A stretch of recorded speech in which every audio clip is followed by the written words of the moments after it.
ሶ የፕሮፖርሽን ዲፊኒሽኖች ነው ምናምን ካየን ቀጣዩ የሚሆነው ዳይሬክት እና ኢንዳይሬክት ፕሮፖርሽናሊቲ ነው የሚሆነው። ሶ ፕሮፖርሽናሊቲ ስንል አራት ኳንቲቲዎችን እያነጻጸረን ነበር እየሰራ የነበረው። ሶ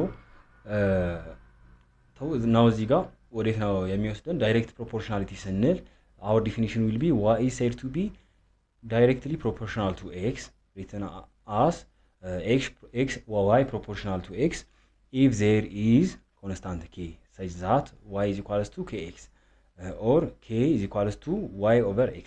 The number k is called constant of the proportionality. ይህ ለምሳሌ ልክ በስድስተኛ ክፍል ትምህርታችሁ ላይ በማትስ ትምህርት ላይ k መጣኝ እያልን ያለፍ ነው ማለት ነው። ሶ የሁለቱን የሚያገናኝልን ኮመናቸው ማለት ነው። ሶ መጣኝ ተብሎ ከዚህ በፊት ያያችሁትን ነው እዚህ ጋር ዳይሬክት መልቲፕል ያለው ኮንስታንት ኦፍ ፕሮፖርሽናሊቲ ያለው ማለት ነው። ሶ እዚህ ጋር ማስተዋል ያለብን ምንድነው እነዚህ ሁለት ኳንቲቲዎች ሲሰጡን አንደኛው ሲጨምር ሌላኛውም አብሮ ይጨምራል ማለት ነው። ፎር ኤግዛምፕል እዚህ ጋር ለማየት አንድ መኪና በአንድ ሰዓት 10 ኪሎ ሜትር የሚጓዝ ከሆነ በ2 ሰዓት ስንት ኪሎ ሜትር ይጓዛል ማለት ነው? 20 ኪሎ ሜትር። በ3 ሰዓት 30 ኪሎ ሜትር እያለ ልክ ሰዓታችን በጨመረ ቁጥር የሚሄደውን ርቀት ይጨምራል ማለት ነው። ስለዚህ እነዚህ ሁለት ነገሮች ርቀቱና ሰዓቱ ዳይሬክትሊ ፕሮፖርሽናል ናቸው እንላለን ማለት ነው። if y is proportional to x then as x increases y also increases or as x decreases y also decreases and the ratio y over x is constant ይላል። ሶ ይህ ኮንስታንት ያለን ኮንስታንት ፕሮፖርሽናሊቲ ማለት ነው።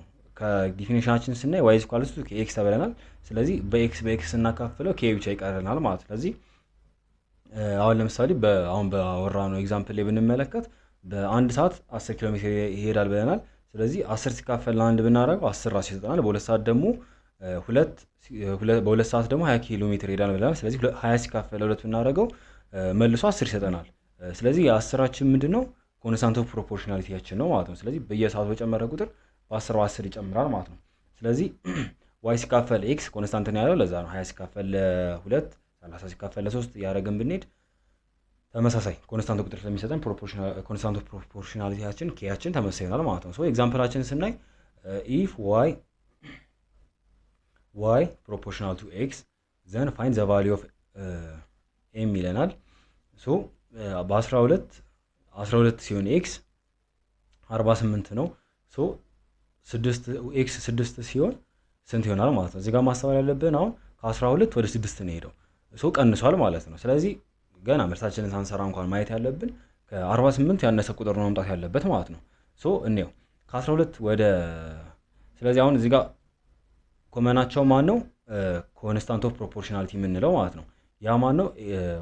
y ሲካፈል ለx በማንኛውም ቁጥር ብንተካ እኩል ነው ተብለናል። ስለዚህ 48 ሲካፈል ለx እና m ሲካፈል ለ6 እኩል ነው መስጠት ያለበት ማለት ነው። ኦኬ ስለዚህ 48 ሲካፈል ለ6 ስናደርግ ስንት ይሰጠናል? 4 ይሰጠናል። ስለዚህ ያኛው ደግሞ m ሲካፈል ለ6 ነው። ክሪስ ክሮስ ስናደርገው 6 ሲባዛ በ4 ስንት ይሰጠናል ማለት ነው? 24። ስለዚህ አሁን እዚህ ጋር ማስተዋል ያለብን ከ12 ወደ 6 ሲሄድ በግማሽ ነው is decreased by half ሶ 12 ሲካፈል ለሁለት ነው የተደረገው ማለት ስለዚህ y ቫልዩም በሁለት ይቀንሳል ማለት ነው። ያ ማለት 48 ሲካፈል ለሁለት አድርገን በዛ መንገድ ማግኘት እንችላለን ማለት ነው። 48 ሲካፈል ለሁለት 24 ስለሆነ ሌላኛው በግማሽ ሲቀንስ የታችኛው በግማሽ ይቀንሳል። ስለዚህ ዳይሬክት ፕሮፖርሽናሊቲያችንን በዚህ ማየት እንችላለን። አሁን ለምሳሌ ይሄኛው ወደ 18 ቢሄድ ኖሮ በዛው ልክ የ48 ቫልዩ ይጨምራል። ስለዚህ የኤክስ ቫልዩ ሲጨምር ዋይ ቫልዩ በመጨመሩ ምክንያት ይማንላል ዳይሬክት ፕሮፖርሽናሊቲ። ሶ እዚህ ጋር ኤክሰርሳይሶች ይገኛሉ። አንድ ኤክሰርሳይዝ እንስራ። የሶስተኛውን ጥያቄ እንየው። ሶ የሶስተኛው ጥያቄ ምን ይለናል? ዋይ የሶስተኛው ጥያቄያችን ምን ይለናል?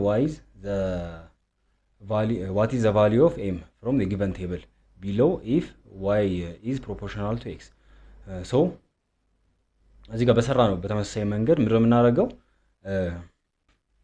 የኤክስ ቫልዩ ሲጨምር ዋይ ቫልዩ ይጨምራል ብለናል። ኤክስ ቫልዩ ሲቀንስ የዋይ ቫልዩ ይቀንሳል ብለናል። ስለዚህ 14 ወደ 7 ነው ሄደው በሃፍ ነው የቀነሰው። ስለዚህ የዋይ ቫልዩአችንም በሃፍ ይቀንሳል ማለት ነው which is 21 ሲካፈል ለ2 ሶ 10.5 ይመጣል ማለት ነው። ሶ በኤግዛምፕል ብንሰራውም በያኛውን ቫልዩ ይሰጣል ማለት ነው። የሁለተኛውን ወደ ላይ ተመልሰን አንድ ጥያቄ ለማየት ብንሞክር which one of the following table shows direct proportional relationships ሪሌሽንሺፕ ቢትዊን ኤክስ ኤንድ ዋይ ይለናል። ሶ እዚህ ጋር እያሳየን ያለው እየጠየቀን ያለው ዳይሬክት ፕሮፖርሽናል። ስለዚህ ዳይሬክት ፕሮፖርሽናል ስንል ዋይ ሲካፈል ለኤክስ ስናደርግ ተመሳሳይ ቁጥር መስጠት አለበት ማንኛውም ቫልዩ ላይ ማለት ነው። ሶ እዚህ ጋር ዳይሬክት ፕሮፖርሽናል መሆናቸውን ለማወቅ ነው የምናደርገው የተሰጡን የዋይ ቫልዩዎች ለኤክስ ቫልዩዎች እናካፍላለን። አሁን የመጀመሪያ ላይ 6 ሲካፈል ለ3 2 ነው። 14 ሲካፈል ለ7 2 ነው። 12 ሲካፈል ለ4 ግን 3 ነው። ስለዚህ የኤ የተሰጠን ቴብላችን ዳይሬክት ፕሮፖርሽናል አይደለም ማለት ነው። ፕሮፖርሽናሊቲያቸው ዳይሬክት አይደለም።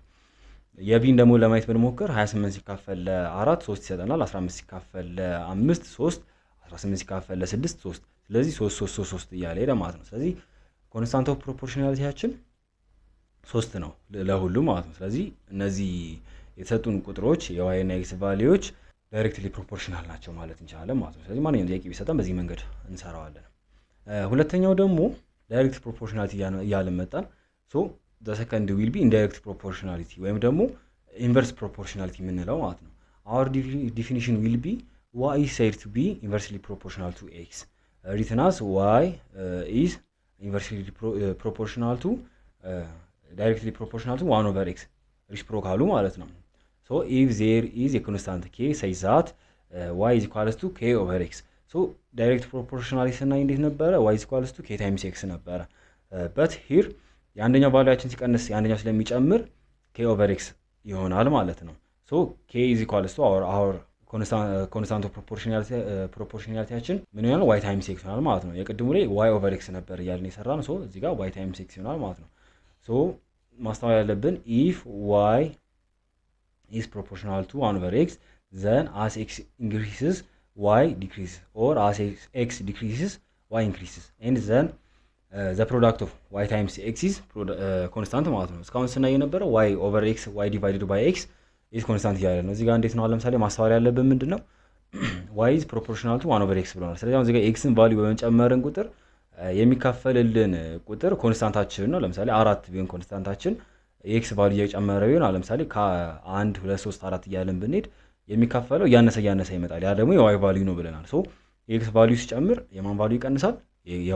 የx ቫልዩ ሲጨምር የy ቫልዩ ይቀንሳል። ሶ ኢንቨርስሊ ፕሮፖርሽናል ናቸው ወር ደግሞ ኢንዳይሬክትሊ ፕሮፖርሽናል ናቸው ማለት ነው። ሶ ኤግዛምፕል እኔ the following table shows the time taken for a car to move a distance of 5000 meters at various speed ሶ እዚህ ጋር የተሰጡን ሁለት ኳንቲቲዎቻችን እነማን ናቸው? ስፒድ እና ታይም ነው ማለት ነው። ሶ the time in second x ያለው 1000 ሰከንድ the second one is 500 ሰከንድ 250 ሰከንድ and 200 ሰከንድ ስፒዳችን ደግሞ 5 10 20 and 25 ብሎ ሰጥቶናል። ሶ a is y inversely proportional to x if so what is the constant of proportionality so መጀመሪያ ኢንቨርስሊ ፕሮፖርሽናል መሆናቸውን አረጋግጡ ነው ያለ። ሶ ኢንቨርስሊ ፕሮፖርሽናላቸውን ለመፈለግ ምንድነበር ዳይሬክትሊ ፕሮፖርሽናል ቢሆን y ሲካፈል ለx አድርገን ዲቪዥናቸውን ነበር እንፈልገው። እዚህ ጋር ግን ኢንቨርስሊ ፕሮፖርሽናል ስለሆነ ታይምስ ነው የምናደርገው a y times x እናደርጋለን ማለት ነው which is ለምሳሌ የመጀመሪያው 5 times 1000 the second one is 10 times 500 the third one is 20 times 250 ሶ በዚህ መንገድ ሁሉንም እንሰራለን ማለት ነው ቦክሳችን ውስጥ ያሉትን። ሶ ኤክሳችን ሲጨምር አይ ሚን ኤክሳችን እዚህ ጋር እየቀነሰ ነው ቦክስ ላይ የተሰጠን ኤክሳችን እየቀነሰ ነው እየሄደ ያለው። ሶ ኤክሳችን ሲቀንስ የዋይ ቫልዩአችን እንደምናየው የሄደው ስፒዳችን እየጨመረ ነው የሄደው። ሶ ኢንቨርስሊ ፕሮፖርሽናል ናቸው ማለት እንችላለን ማለት ነው። በዚህ መንገድ ግን ኮንስታንት ኦፍ ፕሮፖርሽናሊቲያቸውን ለመፈለግ እንዴት ነው የምናደርገው? k is equals to y times x ነው። ሶ ሁሉንም እናባዛለን። ስለዚህ 5 times 1000 will give us 5000 10 times 500 the same 5000 ሶ ሁሉንም ብናባዛ 5000 ይሰጠናል ማለት። ስለዚህ ፕሮፖርሽናል ኮንስታንት ኦፍ ፕሮፖርሽናሊቲያችን ስንት ይሆናል ማለት ነው? 5000 ሶ the second question is or b write the formula relating y and x ሶ ስለዚህ ግንኙነታቸው እንዴት ነው? ኢንቨርስሊ ፕሮፖርሽናል ነው ስላለ ግንኙነታቸው ምንድነው? ስለዚህ ግንኙነታቸው የሚያገናኛቸው ኬያችንን ፈልገን ነው ማለት ነው። ሶ y times k y times x አድርገን 5000 እናመጣለን። ስለዚህ ግንኙነታቸው 5000 ነው which means ዋይ ለመፈለግ 5000 ሲካፈል ለኤክስ እያደረግን እንሄዳለን ማለት ነው። ሶ እዚህ ጋር የፈለገው ሰከንድ ቢሰጠን ለምሳሌ 100 ቢሰጠን 100 ሰከንድ ቢሰጠን የዋይን ቫልዩ ፈልጉ ቢባል 5000 ሲካፈል ለ100 አድርገን which is 15 ሶ የሄደው ስፒዳችን መቶኛው ሰከንድ ላይ ስንት ይሆናል ማለት ነው?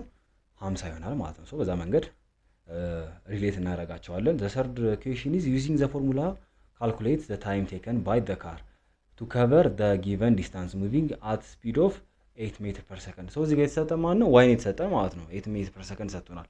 ሶ በፎርሙላችን መሰረት y is equals to k over x ብለን ነው እየሰራን ያለ ነው። ሶ እዚህ ጋር ጊቨናችን k ያችን አለን 5000 y ያችን ደግሞ 8 ተሰጥቶናል። ሶ ምን እናደርጋለን እዚህ ጋር 8 is equals to 5000 divided by x እናደርጋለን ማለት ነው። ሶ ክሪስ ክሮስ እናደርጋቸው 5000 is equals to y times x ነው። y ደግሞ 8 ነው። ስለዚህ 8x is equals to 5000 ይሰጠናል ማለት ነው። እዚህ ጋር ያስቀመጠው እሱ ነው። ስለዚህ divided by 8 both ሳይድ ስናደርገው x ስንት ይሰጠናል? 625 625 ደግሞ x ነው። x ደግሞ ኢን ሰከንድ ነው። ሶ 8 ሜትር ፐር ሰከንድ እየተጓዘ በነበረበት ሰዓት ላይ በምን ያህል ሰከንድ ተጉዟል ለሚለን ጥያቄ 625 ሰከንዶችን ተጉዟል ብለን እንመልሳለን ማለት ነው። ሶ ኢንቨርስሊ ፕሮፖርሽናል ይሄን ይመስላል። ያንደኛው ቫልዩ ሲቀንስ ያንደኛው ቫልዩ እየጨመረ ይሄዳል ማለት ነው።